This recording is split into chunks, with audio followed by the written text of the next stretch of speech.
Hey, we are back, everybody. Welcome to Onespar Weekly plays Dark Souls 2. So I have decided, here's my line of thinking. First of all, I'm going to go here and unlock this. Here's my line of thinking. I'm going to be, like, the character I want to be, and the only character that I've ever really beaten the game with, is a Master Bowman. And so, what I'm going to do is do my best to get good bows, and the best bows are, the best way to start would be to, there are basically two ways that you can go. Like, you can get either good, you can get the Huntsman's Black Bow, which I think you have to, I don't know if you can unlock it or buy it. Now here's the problem now, is that I'm having to use my phone, which I'm recording on, to go and look up the wiki page. So I'm gonna do this real quick. Now I have a bow, of course, so I'm going to go ahead and equip it. I need 12 dexterity, first of all, so I'm gonna go and increase my dexterity by a considerable amount. So I'm not looking for this, just looking for that. Dexterity, one short. Souls, no.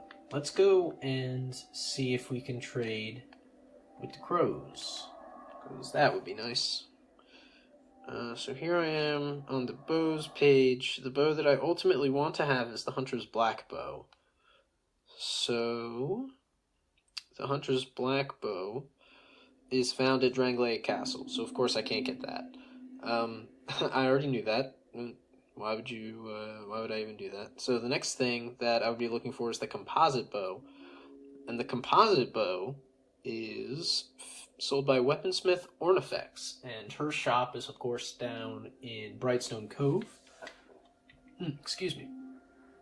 And so Brightstone Cove is behind the Shaded Woods. So ultimately what I need to do now, and the best way to do this, of course, is just to take the ladder that I kicked down. Duh, I did that very recently. The best thing I can do is start heading through Shaded Woods, and that's what I'm going to do. But of course, in order to do that, I have to get a whole bunch of souls. And of course, I want to be able to use my Witcher, I want to use my bow. So the first thing I'm going to do is get my dexterity up high enough to use the bow. I got a white ring, which is useless. But hey, look, now my character's all bright. Now I've ruined the recording. I've picked up the ring that makes the recording look even worse than it could somehow. Another thing I want to do before I forget, and before I fall off, I want to do that. Good idea to have a homeward bone. Yeah, this looks awful. This probably is hurting people's eyes right now. So I'm just going to go ahead and take that off. Huh, that's a little better. Okay, so I need souls. That is what I need. And in order to get those souls, I'm going to go to the best place I can to get 12,000 quickies. And that is Hyde's Tower. Just going to go.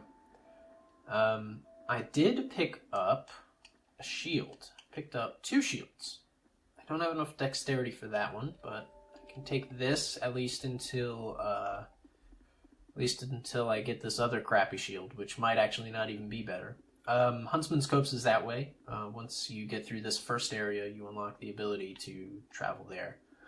I won't need to just yet, unless I decide for some reason later to do that. It's the wrong way to turn. Alright. Down we go, down this winding hallway. So yeah, this is kind of like the way I like to play Dark Souls 2, is I just, I figure out what I want, I find out how to get it. Is this better? Yeah. find out how to get it, and then, you know, I make a beeline for that. And the game is actually really good at doing that because, you know, there's a couple of different ways to get a couple of different kinds of builds, and you can go in different directions early to do that. Like, for instance, if you want a strength build, you know, all the best strength scaling weapons are most readily available down in the pit. And so, you know, if I decided to do like a big bruiser build like that, it would have been better to start just increasing my health a whole lot so that I could do that. I will fight you, but I want to light this first. This is priorities. Okay, now I'll fight you. Didn't really want to fight here, but that's fine. Oh boy. These guys are really big old kittens once you get to know them. Ooh. Ow. They do have claws, of course. So that's fine. Do I need to rest? Not really. Don't have to fight you yet. That's another good thing about this game. Man. So yeah, what have I been doing recently? Basically, like, a whole lot of not that much interesting. You know, just dealing with a whole bunch of family issues, basically. Just dealing with a dad who's kind of in poor health. You know, I think he's gonna do fine. He's just like way over medicated, and that's just my stupid opinion. I don't have any kind of like medical knowledge, but you know, I think it's crazy how many pills he takes, and it's been speculated that it's a possible cause of a whole bunch of stuff that's going on with him. But you know, he's a really interesting guy because he's like he's pretty old. He's like 60. It's easy to figure this out. 67. And I know that because that was close, eh? I know that because he's born in 1950. Very easy year to remember. Gonna fall. Gonna fall. Goodbye. Clumsy. I want this to open. Thank you. Took me so long to figure out all the best ways to go through here. Watch out for that dragon, by the way. That's not very nice. Oh, this could also be helpful. There. And I have a helmet.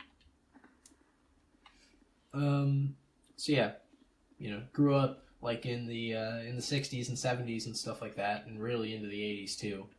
And you know, he was really like into the whole drug scene, and you know, once he started having issues, he got really into the prescription drug scene, and you know, now he's been on that for quite a while, and that makes it you know, kind of really difficult to get him, or I don't know, I don't want to throw shade at him, because I mean, it's true that, you know, everything he's done was recommended by a medical professional, so I mean, it's not like he's done anything wrong, but definitely a lot of different kinds of pills, and a lot of them are like psychiatric, or at least some of them are, and yeah, it has caused him to have less than amazing health. And I mean, yeah, I mean, right now we're kind of working on trying to fix that.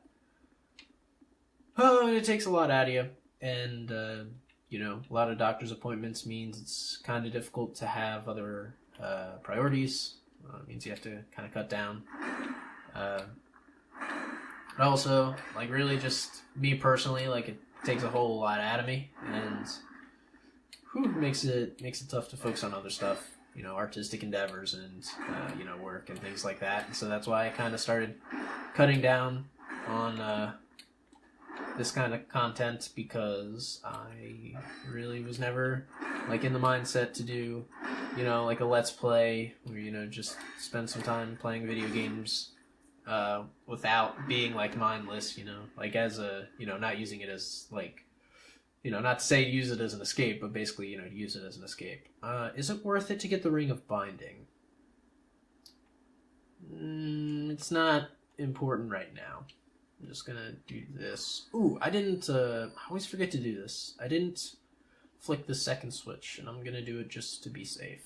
I know there's a way to cheese this first boss if you were like super pro, but you know, sometimes that doesn't work, so I'll just kill him the normal way. I'll just be boring. There we go. Make the game easier. But anyway, yeah. You know, thumbs up if you're dealing with medical issues, either yourself or your family, because those totally suck, and I get that. Yeah, kind of blows. Anyway, here's Dragon Rider. He's kind of a big softie, really.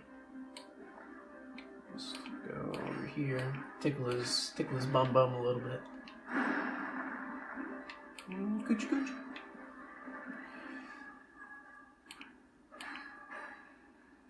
Actually, to be honest, this is a very non-progressive game, considering, you know, the era that it was released in. All this terrible, terrible violence of the backdoor nature. I don't know. I guess it's not nice to make light of situations like that. I mean, honestly, it's terrible. It's horrible, and I'm not doing a very good job of convincing anybody that that's actually my views. So good job to me. I'm just sitting around talking shit, playing Dark Souls 2, swearing a lot, raising a lot of money for some reason, for some possible purpose, or possibly no purpose. Who knows? This could be for nothing. Let's just do this. I mean, this isn't a very high damage weapon, so I wasn't planning on doing a lot of damage, but, you know, I wasn't planning on eating shit either, but here we are. And here we will be. Whoop, whoop. Those are called moves. And that is why any shield is useful, because it has a lot less damage than I would have taken.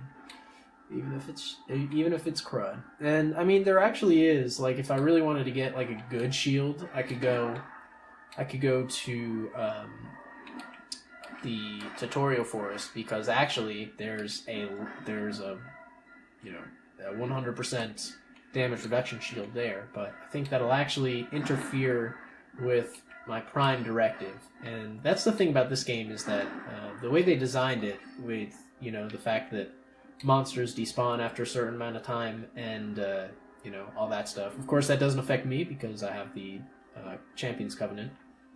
But generally speaking, the game is designed so that there's a bottleneck. You know, there's only so many souls that you can get, and so you have to invest them wisely. But even if you don't want to do that, then it's still better. Now it kind of makes sense to go and fight this guy, but first I'm going to get some business done. Still recording, right? Yeah, okay. We're coming to the end of the episode. I think we'll be able to fit everything in nicely. It might run just a little teeny tiny bit over, but I don't really mind too much. In worst case scenario, if I screw up here, then I'll be able to get my souls back easily in the next episode. You are not that nice, but whatever. I just wanted you to leave, and then go back here. Want to fight this guy because that ring is actually valuable in the beginning of the game when you don't have a lot of rings, and so I will go and take it. This fight will probably not be very easy, however, because of that move, which I don't like. Oh, and that move too.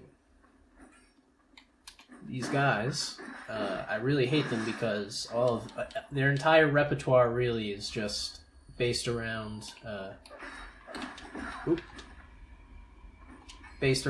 difficult to time attacks. And so, like, back when I was watch this.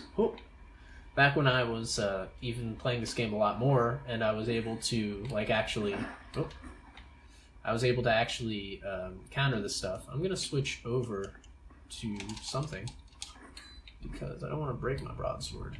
It was really difficult to get the timing on these guys, is what I'm trying to say. You know, it's they're designed in a way that... Oh, please move. Thank you. They're designed in a way that just makes them, like, impossible. And they chase you down and stuff like that. So, until you have, like, a really good way of, like, interrupting them, like, until you have a weapon that can actually stagger them in all that armor, it's really difficult to even take care of them at all. And that's why now that I've defeated this boss, it's going to be a lot more difficult to get through this area, but whatever. It's possible. See? You can do it. And now I can get my spoils and end the episode. Just let me grab this.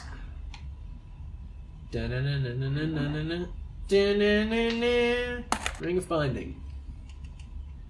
Much better than the other ring. Alright, thank you very much, and I will see you next time. Have a good one.